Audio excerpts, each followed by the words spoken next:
Karen bragged the HOA had fixed my creek with concrete, so I couldn't use it for irrigation. She didn't expect the next rainfall to turn her waterfront mansions into mud pits. It started with a trickle. My family's ranch had relied on the same creek for generations. Clean water flowing steady out of the hills, feeding our pastures and garden. My grandfather built irrigation ditches with a shovel and mule. And every year since, the creek carried life through our land. But when the Willow Shores subdivision cropped up next door, that creek became a target. The HOA saw it as their view feature. A pretty ribbon of water winding past their seven-figure lakefront homes. They hated that I used it for anything practical. The notices came first.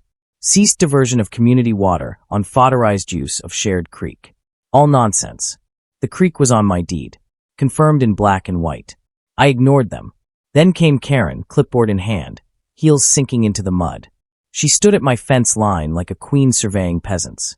"That water isn't yours," she said flatly. "It's part of our community aesthetic. If you don't stop using it for irrigation, we'll take corrective action." I laughed. "Corrective action, Karen. This creek ran through my land 50 years before your HOA existed." Her smile was thin and sharp. "Then consider this your last warning." 2 weeks later, I found out what she meant.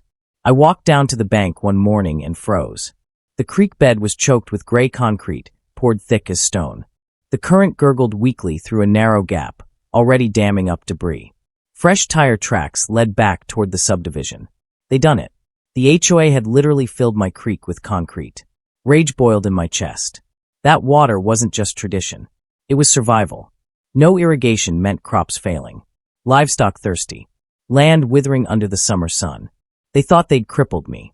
But Karen had made one fatal mistake.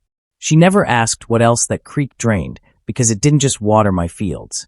It was the natural outflow for Willow Shores as ornamental lake. The glittering centerpiece of their luxury homes. Block the creek here, and the water had nowhere to go.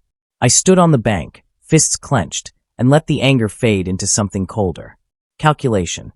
All I had to do was wait. The forecast called for storms that weekend, heavy ones.